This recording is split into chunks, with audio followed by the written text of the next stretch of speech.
merci. Merci d'être là, d'être présent, de me prêter 20 minutes de votre vie pour m'écouter. Je souhaite, et c'est juste un souhait, que ce soit votre être profond qui m'écoute.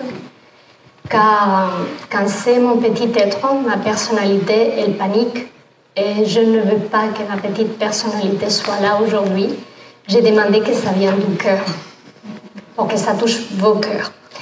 Donc, mon mémoire de Qigong et de méditation, j'ai voulu la faire d'une manière telle que je m'amuse, parce que je fais beaucoup de travail intellectuel dans ma vie. Donc, je voulais que cette grande tête que Romain nous dit, ça bloque là-haut. Il faut que ça puisse descendre aux tripes. Mais les tripes font mal souvent. Beaucoup d'expériences non digérées, beaucoup d'expériences de l'inconscient collectif qu'on porte dans les tissus et qu'on ne veut pas venir voir. Mais quand on ose venir voir et ça fait mal, il faut que ça atterrisse dans les pieds. Mais encore, on porte une tête trop grande. Donc, j'ai essayé de faire passer un message assez scientifique, très caché, à travers des différentes choses artistiques. Donc, j'ai voulu faire simple, je vous disais, donc je m'étais dit, bon, je venais de finir ma thèse, mon petit travail de 2 ans d'ostéopathie pour avoir mon diplôme. J'ai fait 6 ans d'ostéopathie, plus 200 de recherche. Et les sujets de ma thèse d'ostéopathie, c'était les liens entre les diaphragmes, que c'est cette grande voûte musculaire qui est comme une voûte céleste sur laquelle on va avoir en communication en haut les thorax, qui est en lien avec la tête, parce que c'est bien le cerveau qui va venir arroser la tête. Et pardon, je dis, c'est que la langue n'est pas la mienne aussi. Donc je dis, c'est le cœur qui va venir arroser le cerveau, va vasculariser le cerveau en haut.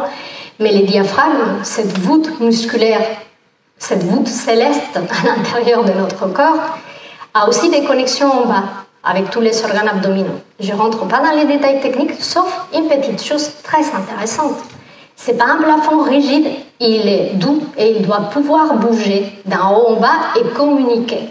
Les péricardes qui enveloppent le cœur, cette membrane, elle bat comme un tambour. Donc, c'est bien le cœur qui bat, mais c'est les péricardes qui a des ligaments, parce que rien flotte dans le corps.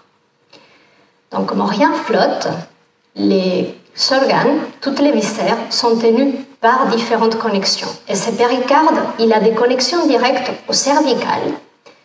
Il y a des connexions, bien entendu, à cette voûte musculaire qui est le diaphragme, et il y a des ligaments devant et derrière. Je ne rentre pas dans les détails, mais c'est pour vous dire que notre parole, que quand notre parole elle vient du cœur, quand notre parole vient de notre être supérieur, si vous voulez, qui a balayé beaucoup tous ces dégâts dans les tripes, dans les inconscients qu'on a individuels, familial et collectifs, ça permet qu'on puisse entendre plus les biorhythmes, tous les biorhythmes qui s'harmonisent et qu'on soit plus en harmonie avec les rythmes de la Terre, et je me permets aussi avec les ciels. Nous avons, nous tous, une carte natale. Je suis en train de faire que chacun de vous prend sa place quand j'évoque ça.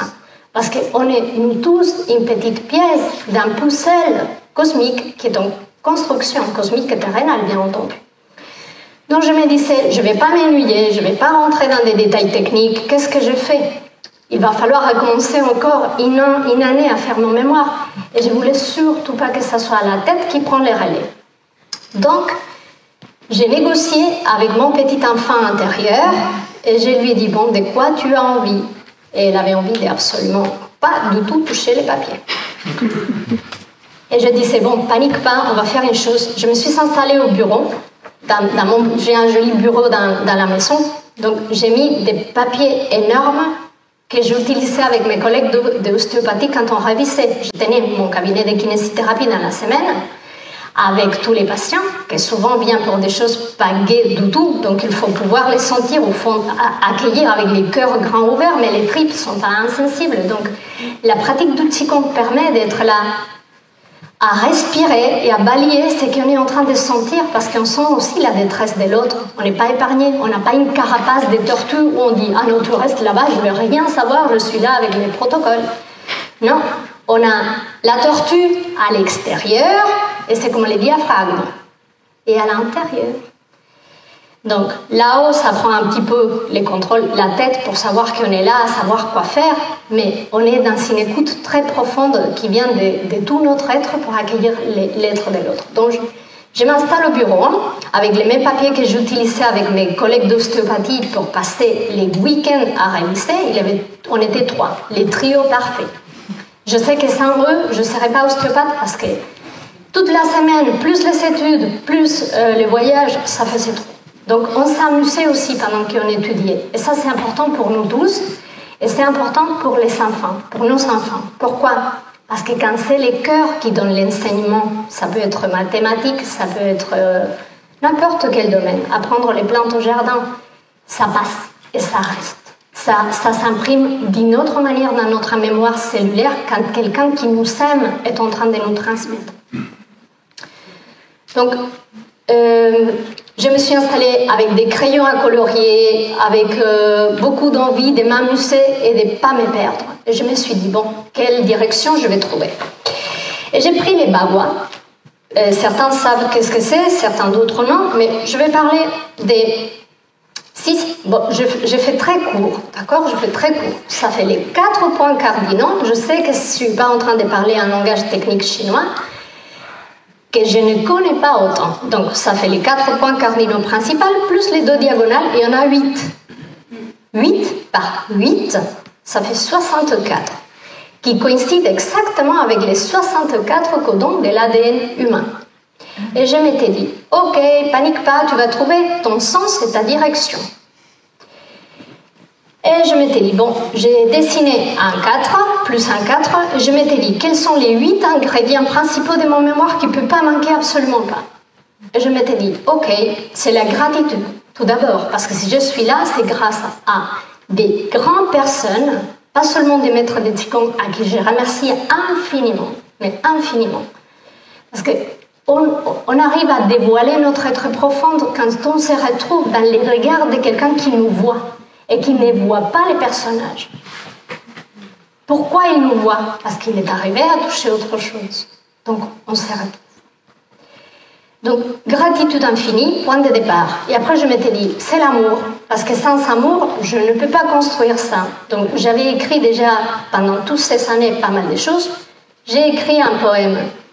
Et ce poème d'amour, je l'intitule L'amour comme point de départ. Et j'avais pratiqué du Qigong dans la forêt. Je pratique presque tous les jours. Ça, je vous le dis parce que c'est pas qu'on acquis comme ça au fauteuil. C'est qu'il y a un côté des disciplines et un côté de laisser la vie faire à travers nous. Et j'étais restée émerveillée après mon Badouanjin à regarder une goutte qui était merveilleuse. Et après, j'ai dû passer au moins 30 minutes à la contempler. Et après, j'ai pris une photo. Donc, mon poème « Amour », c'est fait avec toute l'intention. Car la cohérence cardiaque qui vient du cœur, qui va comme un tambour, elle peut nous permettre, et il y a des recherches là-dessus, acquérir un champ électromagnétique dans le corps humain 500 fois supérieur à celle qu'on pourrait acquérir seulement si on fait fonctionner notre dualité cérébrale, hémisphère gauche-droite. Donc c'est vraiment important qu'on parle du cœur et qu'on parle d'amour, c'est pas une bêtise. Mais pour arriver à l'amour, qui n'est pas un amour romantique ou un mot très perverti dans toutes nos sociétés, peu importe les pays de la planète, c'est important qu'on aille oser rentrer à l'intérieur de nous, voir combien de choses inconscientes et d'automatismes on doit couper et reconstruire autre chose qui soit plus dans la qualité d'être et dans un concept qu'on appelle tenségrité. Donc on informe notre eau. Et il y a des collègues de formation qui ont fait des mémoires très approfondies à ce sujet. Comment réinformer l'eau corporelle. Et J'ai mis dans mon mémoire, je vous disais, des ingrédients principaux. Je parlais d'un 8, donc remerciement. J'ai mis l'amour. J'ai mis la quiétude de rester dans la posture de l'arbre, cet état de contemplation. J'ai mis cette conscience observatrice qui me permet de me rendre compte des choses inconscientes et des croyances limitantes. Donc je fais juste petites choses, elle est brève, elle n'est pas trop longue, elle parle juste de mon expérience personnelle. Et j'ai parlé de tous les autres 4 ingrédients, bien touchés, la partie créative. Donc, il y a un poème, il y a des dessins, il y a une chanson, car c'est la voix. Et j'adore les français parce qu'en espagnol, ça ne marche pas comme ça. Voix et voix, et peut-être que je le prononce pareil et que vous le prononcez différemment, mais voix, c'est la voix de prendre la parole du cœur, mais c'est aussi quel chemin on a suivi. Parce que le chemin, il n'est pas rose, il n'est pas des couleurs de rose, mais ça nous permet aussi de nous construire, de savoir qu'on n'est pas ce cinéma mental qu'on se fait, c'est devenir souverain de notre vie. On est une conscience observatrice, donc un esprit qui est en train de vivre dans un véhicule biologique pour avoir une expérience humaine. Mais on n'est pas des humains en train de vivre une expérience spirituelle. Et là, voix, je reprends la voix, toujours en consultation, cachée, déguisée en kinéostéopathe. Et je ne fais pas que ça. J'accueille la vie au moins et j'accueille la vie dans l'autre. Donc parfois je chante en silence quand je suis là en train de soutenir la souffrance de quelqu'un. Parfois je chante en voix haute. Parfois je dis rien mais je regarde et mon regard il va porter une intention bienveillante avec mon souffle.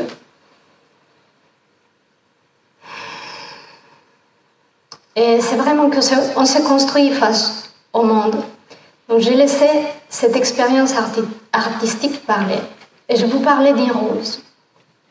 La vie, elle n'est pas des couleurs des roses. C'est ça que je vous disais. Bon.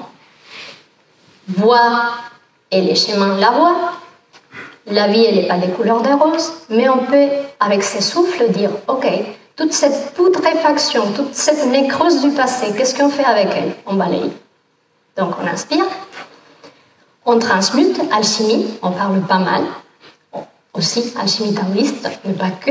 Il y a différentes cultures dans toute la planète qui parlaient de ça. Et mon arrière-grand-père m'a appris un petit poème quand j'avais 3 ans. Et je me rappelle vraiment pas trop de nos discussions, mais de ces poèmes, je me rappelle par cœur. Et je vais vous le lire parce qu'on peut faire cette alchimie pour ne pas dégager la putréfaction à l'extérieur. On est comme la terre, on a cette capacité de transmutation, donc si on prépare un bon parfum, on dégage et on diffuse ce parfum. Je vais vous le lire, mais pas parce que je ne le connais pas, c'est que je le connais en espagnol. Je cultive une rose blanche en juin comme en janvier, pour l'ami sincère qui me donne sa main franche. Et pour l'être cruel qui m'arrache les cœurs avec lesquels je vis, ni chardon, ni ortie, je cultive. Je cultive une rose blanche. José Martí, c'est un poète espagnol. Cette mémoire n'était pas pour moi. Et il y a un autre mot-clé que je n'ai pas dit, et c'était les partages. Qu'est-ce que je veux dire? Et c'est ce mot partage, parce qu'en famille, on partage. Mon arrière-grand-père, il partageait. Gwen, elle porte une sagesse millénaire.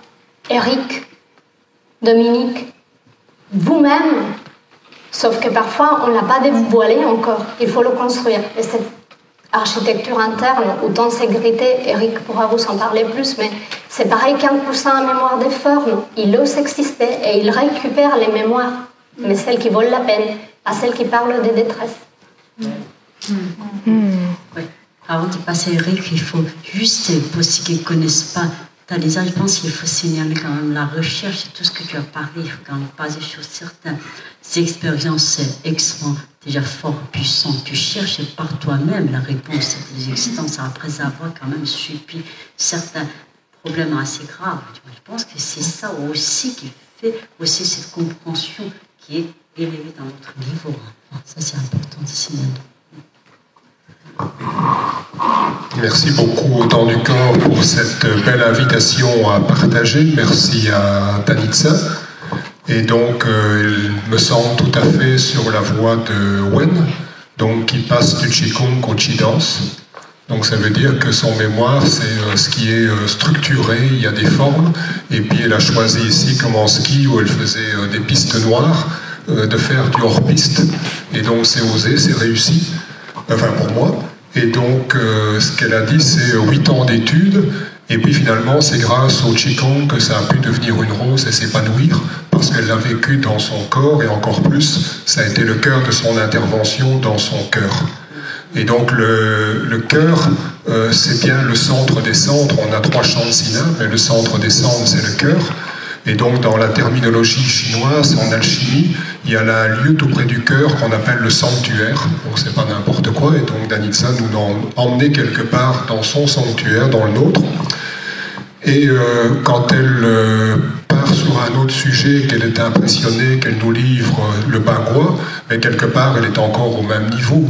Puisque le carré, que ça soit dans les temples en Occident, en Orient, c'est la matière, le corps, le cercle, c'est le ciel, l'esprit, et l'octogone, c'est ce qui est entre les deux, c'est le monde du chi, c'est le monde de l'imagination, c'est le monde du cœur. Et donc l'amour qu'elle nous a partagé, les Grecs ont développé différents types d'amour, donc l'amour érotique, l'amour filial, mais je pense que là c'était vraiment l'agapé. Donc c'est l'amour du partage et de la communion. Et donc j'ai quand même lu et beaucoup apprécié son mémoire, sans la connaître, sans avoir l'avis ni de Dominique ni de Wen. J'avais noté juste quelques mots par rapport à ce que j'avais lu. Je vous encourage, ceux qui n'ont pas lu, à le lire. Clair, précis, synthétique, dense, équilibré, rayonnant. Et donc accompagner sans s'épuiser, c'était son souci en pratiquant du Qigong. Elle a découvert quelque chose qui me semble très important et qui est typique du Qigong de la médecine chinoise, pas simplement rester dans le domaine thérapeutique, mais dans le domaine préventif. J'ai beaucoup apprécié donc les remerciements très larges, et donc on se rend compte que pour se construire de manière solide, on a besoin de beaucoup de piliers et de rester en contact par le cœur avec ces piliers. Et donc elle l'a noté, c'est bien ce qu'elle cherche à faire, réconcilier science et spiritualité. Elle parle de la sagesse qu'elle traduit par amour de la sagesse, et dans son cas, c'est dans l'autre sens aussi, sagesse de l'amour. Et donc j'ai été très intéressé par le lien entre les deux hémisphères, c'est les deux hémisphères cérébraux, donc nos pratiques créent des ponts entre les deux hémisphères.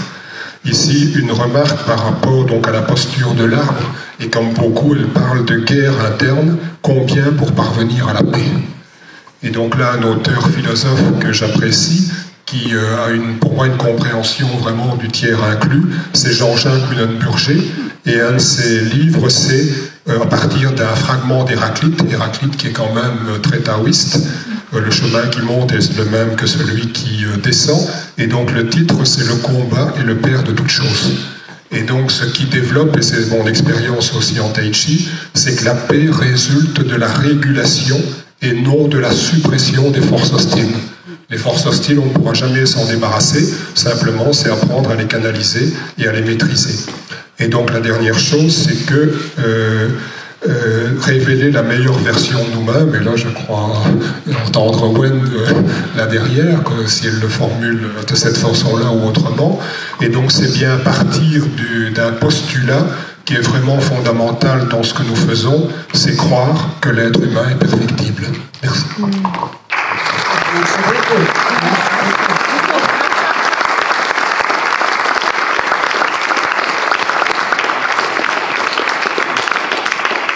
Merci Danitza. Écoute, je suis très touché, je pense on est tous très touchés de ta sincérité et des paroles justes parce que elles sont enracinées dans ta chair, dans tes expériences, dans ton esprit. Et c'est très important, les paroles justes, parce que la justesse, c'est vraiment cette communication entre le cœur et la rate. Je ne vais pas refaire l'histoire des 5 organes, mais vous savez que la rate, elle donne la forme. Mais s'il n'y a pas le cœur derrière, la forme, elle est un peu vide. Alors, ça va être des paroles qui peuvent être très belles, mais qui ne sont pas chargées, qui ne sont pas justes comme ça. Donc, les paroles justes, c'est qu'il y a la forme qui se communique bien, donc la rate qui fonctionne bien, et le cœur qui vient lui amener ce contenu rayonnant, et donc dans la justesse, puisque ça parle à nos cœurs aussi.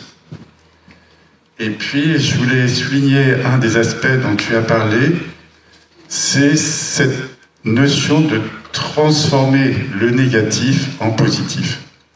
C'est quelque chose de très important, parce que on est tout le temps confronté à du négatif, particulièrement dans nos époques troublées, un peu chaotiques, et ce qui nous entoure est chargé de négatif, et beaucoup de gens n'ont pas les moyens, pas forcément même le désir de le transformer, donc ils se laissent un peu aller dedans. Et toi, déjà, par ta vocation de soigner les gens, c'est vraiment les accompagner pour les aider à transformer le négatif, la maladie, les soucis, les problèmes, en quelque chose de la vie, du positif. Et c'est quelque chose qu'il faut déjà s'appliquer à soi. Et vraiment y penser régulièrement qu'on est quelque chose qui doit être transformé, et après c'est ce que vous portez au fond de vous qui va donner le sens. C'est pas juste de transformer, c'est qu'en transformant cette vie, ce positif qui va se manifester, eh bien il va y avoir un sens qui nous correspond. Et donc on va pouvoir se réaliser à travers cette transformation. Et vraiment, on aura sûrement l'occasion de le dire encore aujourd'hui, mais dans la promotion de formation, les 3e années, eh bien, on a vraiment vu cette transformation. Alors, elle n'est jamais finie, la transformation.